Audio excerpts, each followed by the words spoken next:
Unpredictable aggression, chaos versus Methodism. To a battle-hardened veteran of the German Wehrmacht, war was a professional trade, a science governed by established rhythms and predictable doctrines. When they faced the British, they saw a reflection of themselves, disciplined, methodical, and strictly bound by the book.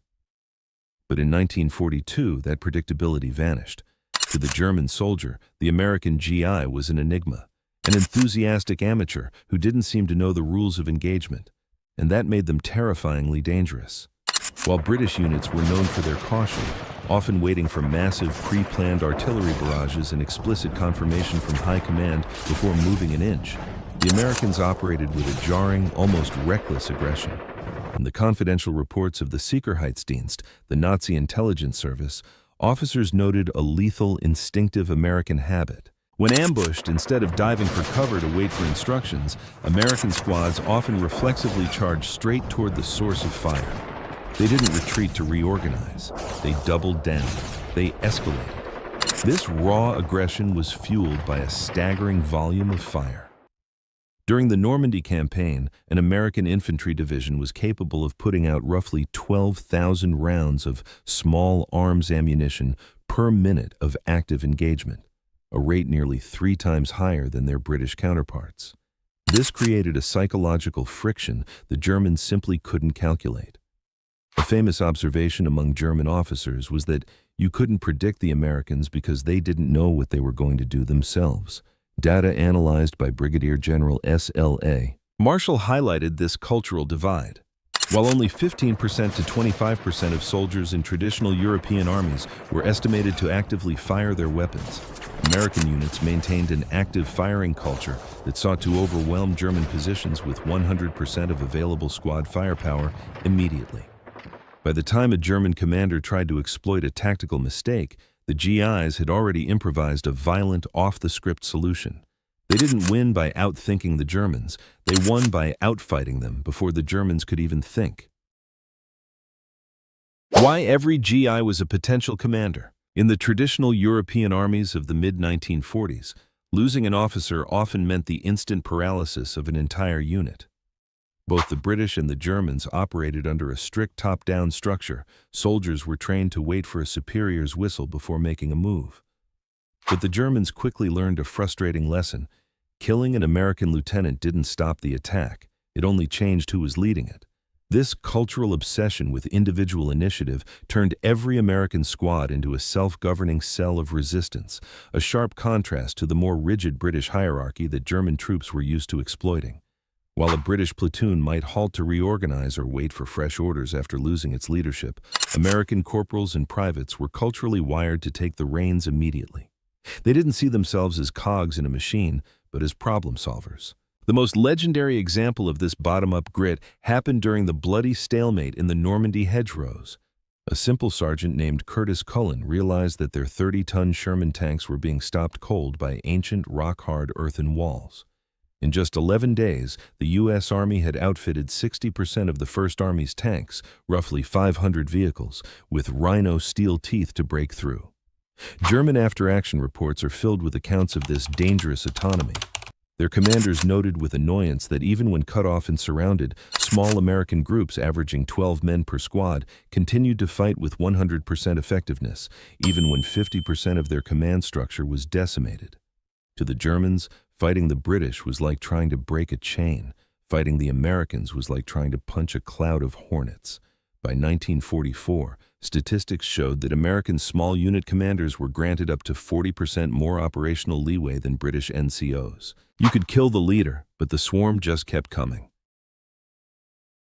Rapid adaptation, evolution from defeat. For the veteran commanders of the Africa Corps, the initial encounter with American forces at Kasserine Pass in early 1943 was almost a joke. The Americans were green, their tactics were clumsy, and they suffered a humiliating defeat, losing over 6,000 men and nearly 200 tanks in a single engagement. The Germans, used to the British tendency to repeat the same methodical mistakes for months, expected the Americans to be sidelined for the rest of the campaign. But what happened next shook the German high command to its core. Instead of collapsing, the Americans treated the disaster as an intensive laboratory for improvement. While British doctrine often felt stagnant and overly cautious, the American military displayed a terrifying capacity to learn on the fly. In less than 30 days after their defeat in Tunisia, the U.S. Army overhauled its entire command structure, integrated its air support with ground units more effectively, and retrained its tank crews to handle German panzers at closer ranges. When the Germans faced these same units again just weeks later, they weren't fighting the same army. The bumbling amateurs had vanished, replaced by a force that had increased its tactical efficiency by an estimated 25% in a single month. This rapid evolution meant that by the time German soldiers developed a counter-strategy for one American tactic, the GIs had already discarded it for something far more lethal. The speed of this adaptation was backed by staggering logistical support. For instance, after losing those 200 tanks at Kasserine, the U.S. replaced them within days, whereas a German division would have been combat ineffective for months. By the time of the Sicily invasion, American fire coordination had improved so much that they were landing shells within 100 yards of their own advancing troops, a feat of daring and precision that even the most elite German units found suicidal. To the Germans, the British were a known static quantity, but the Americans were a virus that mutated faster than any defense could be built. Institutionalizing lessons, weaponizing experience. The real secret behind American dangerousness wasn't just individual bravery. It was a massive, industrial-scale feedback loop that left the British and Germans in the dust. While the British tended to keep hard-won tactical secrets within elite units or specific regiments, the Americans treated combat experience like a mass-produced commodity. They institutionalized the process of learning. Every blood-soaked encounter in the hedgerows of France was meticulously documented through after-action reviews, AARs, and sent back to training camps in places like Georgia and Texas almost in real time. This meant that a fresh-faced American replacement landing in Europe in late 1944 often arrived with more up-to-date tactical knowledge than a German veteran who had been stuck in a trench for 2 years. The scale of this operation was staggering. The U.S. Army updated over 150 different field manuals in 1944 alone, incorporating specific ways to knock out the dreaded MG-42 machine gun or bypass a dragon's tooth fortification. This created a terrifying reality for German soldiers. They weren't just fighting the men in front of them, but a global intelligence system that was systematically deconstructing their every move. By 1945, the average American infantryman was carrying 88 pounds of gear, including specialized tools and manuals derived directly from lessons learned just 3 months prior. In contrast, German training programs had shrunk from 16 weeks to as little as 4 weeks due to manpower shortages, forcing them to rely on outdated 1939 doctrine. While the British relied on tradition and the Germans on individual genius, the Americans relied on a relentless flow of information. Every time a German sniper found a new hiding spot or a panzer commander used a new ambush technique, the information was processed, printed, and taught to 100,000 new recruits within weeks. By the time a new German weapon or tactic reached the front, the next wave of American recruits had already been trained on exactly how to destroy it. Trading material for lives, industrial war logic. To the German soldier, war was a professional craft defined by tactical finesse and the warrior spirit. When fighting the British, they encountered a similar, albeit more cautious, traditionalism. But the American approach was a psychological shock to the Wehrmacht. The Americans didn't try to outmaneuver the Germans with clever infantry plays. They treated war like a massive industrial project where the primary goal was to trade inanimate material for irreplaceable human lives. To the Germans, this wasn't just fighting, it was being crushed by an unfeeling machine. While a British commander might hesitate to level a historic village to root out a sniper, the American doctrine was brutally simple. If there is resistance, erase it with high explosives. This brute force methodology was backed by an astronomical consumption of resources. During the push across Western Europe, U.S. forces expended an average of 5-6 tons of ammunition for every single German soldier killed or captured. In contrast, the German army, crippled by shortages, often had to ration shells to just 10 or 15 rounds per gun per day. The sheer volume of this steel rain meant that German tactical brilliance was often rendered irrelevant by 105mm and 155mm howitzers. This philosophy extended to the very equipment the GIS used. While the British Lee Enfield was a bolt-action masterpiece, the American M1 Garand gave every soldier a semi-automatic advantage. Statistically, an American squad of 12 men could generate a volume of fire equivalent to a German platoon of 30 to 40 men equipped with Kar 98K rifles. This was the ultimate nightmare for a German defender. Your skill meant nothing when the Americans simply saturated your entire grid square with 100% more lead than you could return. By choosing to expend shells instead of men, the Americans created a war of attrition that the German military, despite all its professional training, simply could not survive. Jabo terror, death from above. To a German soldier in 1944, the sound of a whistling engine was a death sentence. While the British Royal Air Force focused heavily on massive nocturnal strategic bombing raids to cripple German cities, the Americans brought the war down to the deck. They specialized in tactical air support, turning the sky into a permanent hunting ground. The Germans coined a terrifying term for the American fighter bomber, Jabo, and facing them was known as Jabo Todd, death from above. The primary instrument of this terror was the P-47 Thunderbolt, a 7-ton behemoth packed with 8.50 caliber machine guns and thousands of pounds of bombs. Unlike the British, who often operated in structured waves, American pilots roamed the French countryside in armed reconnaissance missions, attacking anything that moved. By the summer of 1944, U.S. tactical air commands were flying over 1,000 sorties per day. This forced the elite German panzer divisions to become nocturnal animals. They could only move during the few hours of darkness, averaging a pathetic 10 to 15 kilometers of progress per night. The psychological impact was absolute. A German commander could meticulously hide his Tiger tanks in a forest, but the moment a single American scout plane spotted a plume of exhaust, a swarm of thunderbolts would arrive within minutes. Statistical records from the Normandy campaign show that 70% of German tank losses during certain retreats were attributed not to American tanks, but to air-to-ground rockets and strafing runs. This was the ultimate unfair advantage. The Americans didn't just fight you on the ground. They paralyzed your entire world from the clouds, making 100% of daylight movement a suicidal gamble.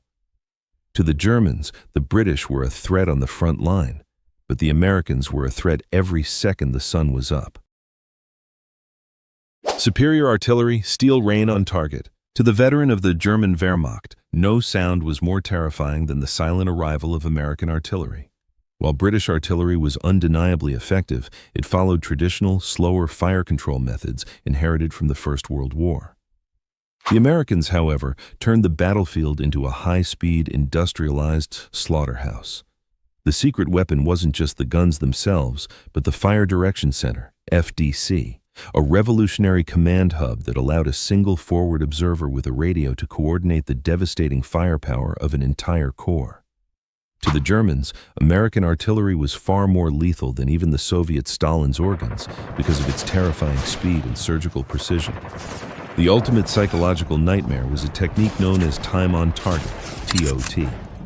American fire control officers used complex slide rules and synchronized watches to calculate the precise flight time of every shell from different batteries scattered miles apart. By staggering the firing times, they ensured that shells from 10 or 12 different battalions, up to 144 individual heavy guns, would impact the exact same coordinate within a window of just 3 seconds. The result was a total lack of warning. Unlike the British style, where the first few ranging shots gave defenders time to dive into bunkers, a TOT strike meant the sky wouldn't whistle for minutes. It would simply explode all at once in a massive, unsurvivable wall of fire. German survivors often spoke of the automatic and omnipresent nature of American fire. If a German squad so much as fired a single MG-42 machine gun, an American observer could summon a devastating barrage in less than 5 minutes. During the Battle of the Bulge, American artillery units fired a staggering 1,200,000 shells in just 14 days, maintaining a 100% saturation rate that turned dense, ancient forests into splintered graveyards of wood and bone. In many sectors, German prisoners reported that 75% of their total casualties were caused by these relentless shells before they even saw an American soldier. To the Germans, the British fought with brave men, but the Americans fought with a curtain of steel that made traditional infantry skill completely irrelevant.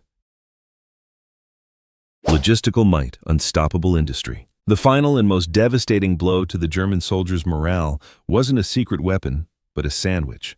By 1944, the German army was a force of horses and bicycles, with 70% of their transport still relying on animal power, and soldiers often starving on meager frozen rations. In stark contrast, the Americans were a fully mechanized juggernaut that seemed to ignore the laws of scarcity. Through the Red Ball Express, a massive convoy system of over 6,000 trucks operating 24 hours a day, the U.S. Army delivered 12,500 tons of supplies to the front lines every single day. The psychological collapse occurred when German prisoners saw the sheer insulting luxury of American logistics.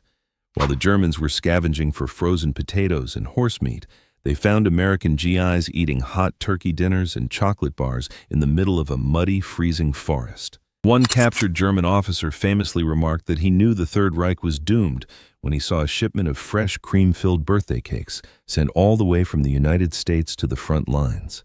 It proved that the American supply chain was so efficient it could afford to transport sentiment and luxury alongside millions of rounds of ammunition. This industrial might meant that 100% of American infantry moved by truck, while German units marched hundreds of miles on foot, wearing out their boots and their spirits. The Americans didn't just have more tanks, they had the parts, the specialized fuel, and the recovery vehicles to keep 90% of their fleet operational at all times.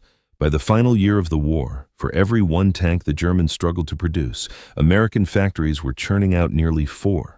And they were powered by a supply of high-octane gasoline that was 10 times greater than what the entire German Reich could muster. Facing the British was a battle of military traditions. Facing the Americans was a battle against an industrial furnace that would never stop burning until Germany was reduced to ash.